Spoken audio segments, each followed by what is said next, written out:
દિવાળી. નાના હતા ત્યારે કેટલી મોટી લાગતી હતી ને હવે મોટા થયા તો દિવાળી જાણે નાની થઈ ગઈ. ટાણી તુસીને બચાવેલી રકમમાંથી માં થોડું મોહનથાળ ને સુખડી કરતી. ક્યારેક ઘી ઓછું પડે તો ક્યારેક એલચી ન મળે, પણ એના સ્વાદમાં માની ભારોભાર લાગણી નીતરતી. એટલે જ તો એકાદ ટુકડો લેવા કેટલાય કજિયા કરતા ને માં સમજાવતી, બેટા એમ થોડું ખવાય છે હરતા ફરતા.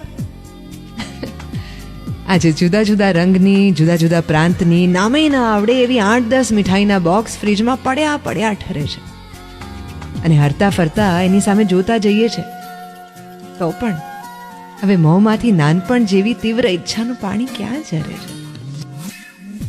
ધનતેરસ સુવાળી વણતા વણતા માં બેસતા વર્ષે કોણ કોણ આવશે એની યાદી કરાવતી. પછી કોનું સ્વાગત કરીશું, કેવી રીતે, એવા ઉમળકાના ચોસલા પાડતી. કોઈને ગરમ નાસ્તો ને કોઈને કોરો ને કોઈને ચા ને શરબત ને બાળકોને દૂધનો કટોરો. એના જર્જરિત થઈ ગયેલા નાના પર્સના છેલ્લા સિક્કા સુધી અકબંધ રહેતો માનો મોંઘેરો ઉમંગ ક્યાંથી લાવો? હે,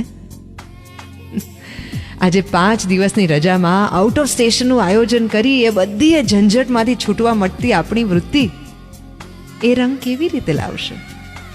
બોનસ, ડીએ, ડિફરન્સ કે એરિયર્સ કશું જ નહીં. માની 3 મહિનાની બચત ને પપ્પાના 2 મહિનાના ઓવર ટાઈમમાંથી દિવાળી કરવાની, પણ તોય કોઈ બેરિયર્સ નહીં. દિવાળીની રાત્રે જાતે ધોઈને, હાથ દઈને, ગળી કરી ગાદલા નીચે મૂકીને ઇસ્ત્રી કરાયેલો શર્ટ બેસતા વર્ષે વટભેર પહેરવાનો જે આનંદ હતો, તે આનંદ આજે રંગબેરંગી કપડાથી ઠાંસો ઠાંસ ભરેલા વોર્ડરોબમાં ક્યાંય સંતાતો ફરે છે. ખરેખર આપણે મોટા થઈ ગયા અને આપણી દિવાળી નાની થઈ ગઈ, નહીં? સુપર હિટ્સ 93.5 રેડ FM પર મારી એટલે કે દેવકી તરફથી આ દિવાળીની ખૂબ બધી શુભકામનાઓ ને તમને એ જ મોટી દિવાળી આ દિવાળી પર ફરીથી મળે. બજાતે રહો.